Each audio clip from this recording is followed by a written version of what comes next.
Okay. So today we'll continue the chapter force. So till now you studied about the effects of force. So once we'll recall it. So when you apply force on any object, you know that the shape will change. Okay. So what you got it from the activities which you studied just now. Okay. So force may make an object move from rest. Force may make an object move from.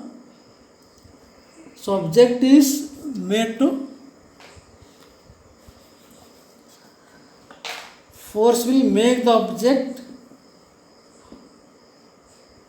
move from rest.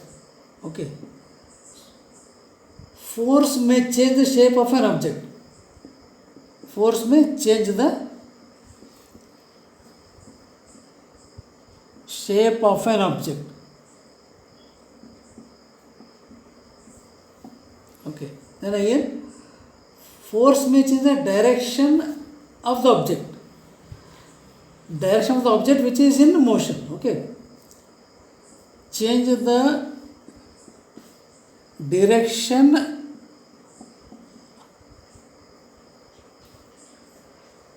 of motion of an object.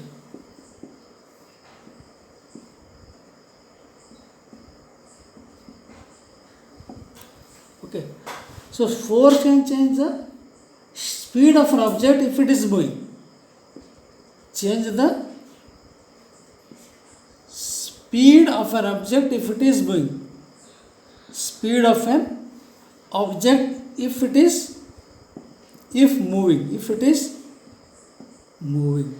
Okay. Force may bring about a change in the shape of an object. This already we discussed here.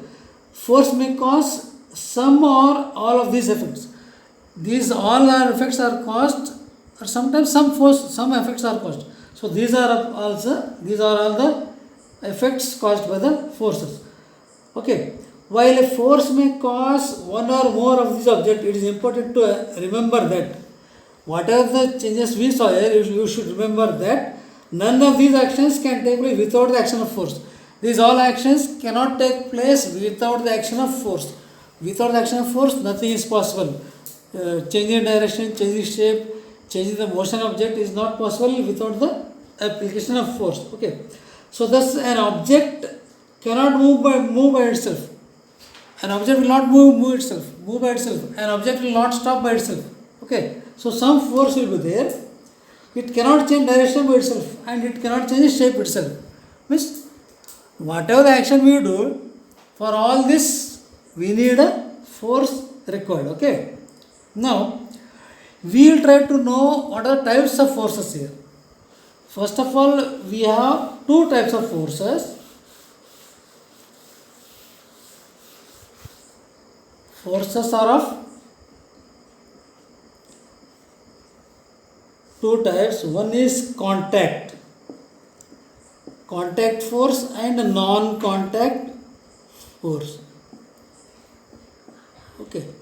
Suppose a book is lying on the floor or on the table.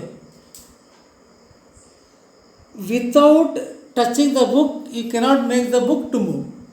You have to touch the book. Okay.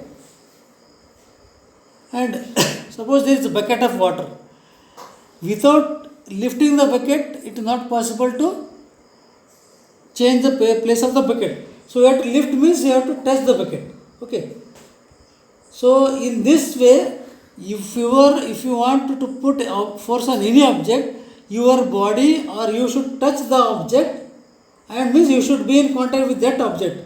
So the contact may always also be with the help of a stick. Sometimes you can use stick, sometimes you are able to use rope also. Okay. So you may push a bucket of water. You may push or you may lift the bucket of water. You may push the table also. But for all this, there is a force where your muscles will act. Your muscles of the body will act, because when you apply force, your muscle will work. So that force resulting due to the action of muscles is called muscular force. So actions caused or force. So actions caused due to resulting force of muscles of muscles. So such a force is called contact force. Without touching, the force is not applied. Okay. And the same case is used by animals also. Suppose an animal is pulling the cart. Okay. So much load is put on the donkey or horses or camels. So animals make use of muscular force to carry out their physical activity and other tasks. Whatever the physical activity is given, they all use that particular force, which is called muscular force. Okay. So animals like buffaloes, horses, donkeys, camels are used to perform various tasks for us. Whatever the thing, suppose if you want to bring a load of food grains to our home, especially in the village nowadays, tractors are there, but nowadays sometimes we have to use bullock cart, where there are two bullocks tied there, and they will pull with the help of their muscular energy. Okay. Since muscular force can be applied only when it is in contact with the object. Muscular force can be applied only when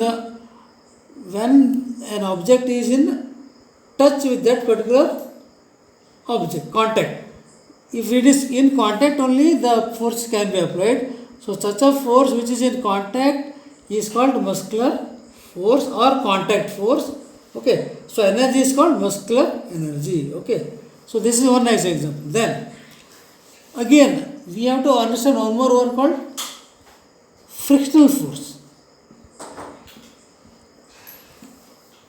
See, suppose you are walking on the ground. You cannot walk on the air. You are walking on the ground.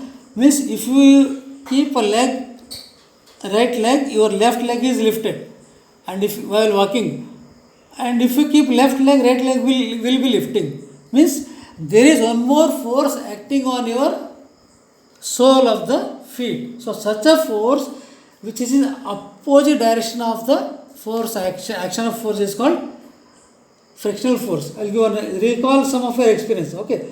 A ball rolling on the ground, you know very well. When you throw a ball, it is moving. After some time, gradually it stops. Why it stops? Because there is one more force applied from the surface of the earth on the ball in the opposite direction. That is called frictional force. So frictional force is always in the opposite direction of the applied force. Okay. A car or a scooter also comes to rest once its engine is switched off. Suppose you are riding a vehicle.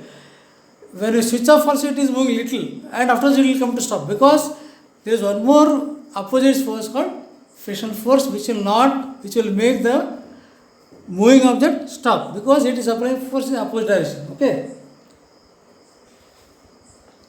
So you can add so many examples. In all this situation, no force appears to be acting on the objects.